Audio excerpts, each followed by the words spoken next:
Alright, response video to Nick, the Modern Mystic. Did a video. Mentioned my name, so I appreciate it. Thank you, Mr. Mystic, for acknowledging my existence. So anyway, it's good. So anyway, it's Nick has always been good at breaking things down, kind of narrowing focus and prioritizing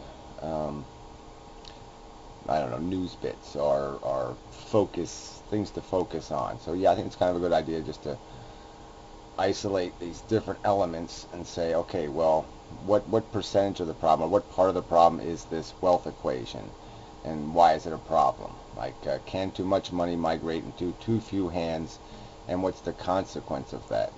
I mean, is there a consequence if stuff moves from being distributed among a lot of people to stuff being in one pile that some rich person possesses? Do rich people manage their stuff differently than regular people who have stuff?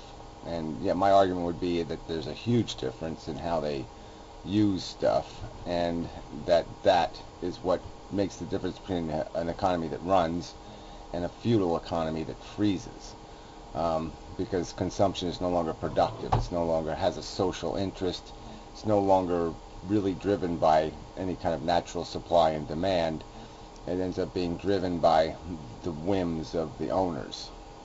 So Nick says, so I'll get to that subject first, and it'll be a while probably, and so this might be a two-part video, so I'll post the first part on the website, so I better do the timer thing. I'm probably going to be over. Well, whatever. I'll try not to be. I'll watch the timer, that's what I'll do. Damn it, wasting time.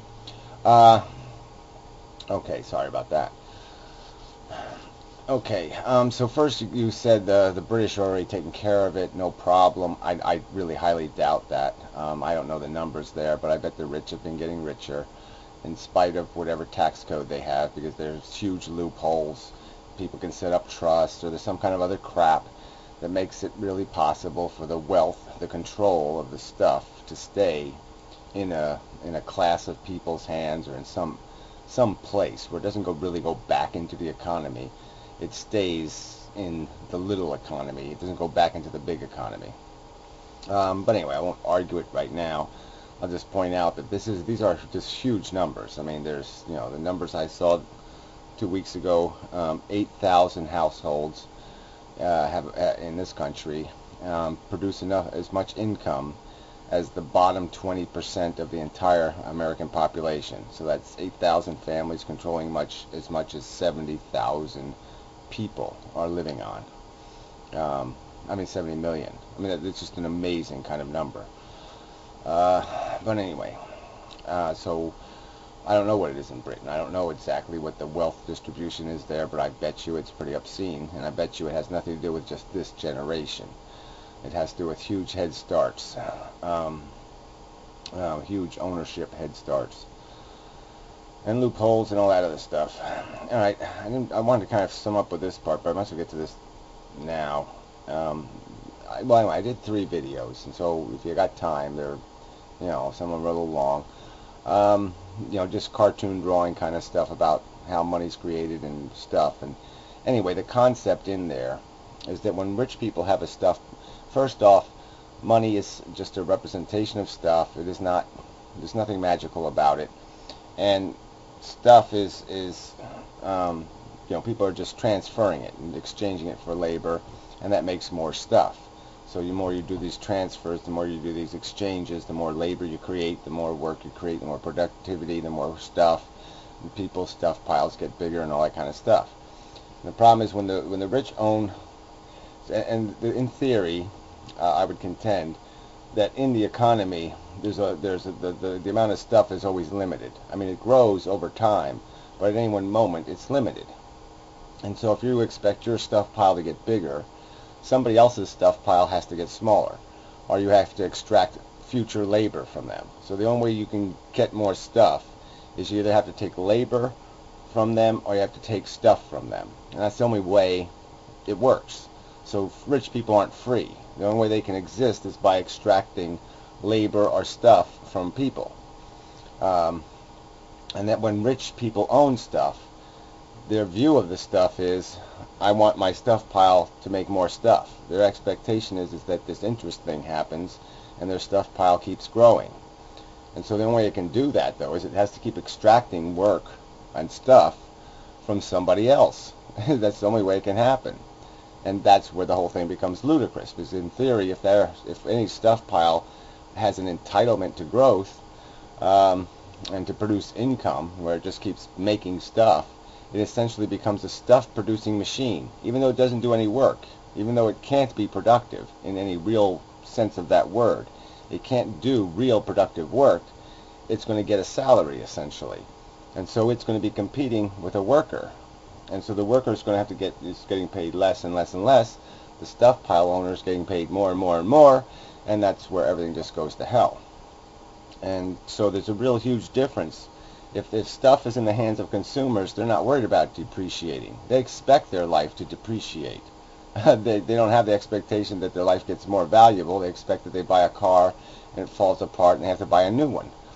Rich people are kind of expecting that that car sit in a pristine garage and have some value over time where it will resell for a higher price.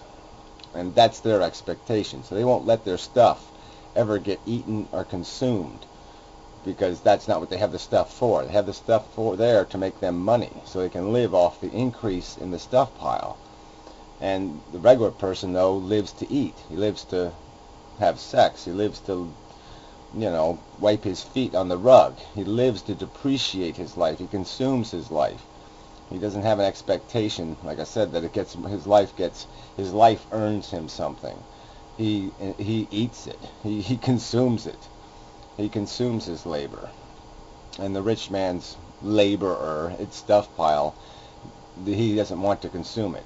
And so basically we've been in an economy where the rich have been getting so friggin' rich that they've been willing, off the cheap labor in China and whatnot, that they've been willing to spend a lot of their stuff just because they got so much stuff coming in that they're not even depreciating their pile. So even if they get really obscene in their spending, their stuff pile is still getting bigger. They're not eating it. And so they can afford to spend a lot. And so the rest of us living here can afford not to have productive jobs, because we can afford to just polish the shoes on the rich man or do some silly service for the rich man because he's been willing to spend his money. Well, the rich man's his stuff pile can't grow anymore because there's no more labor, there's no more people to extract it from.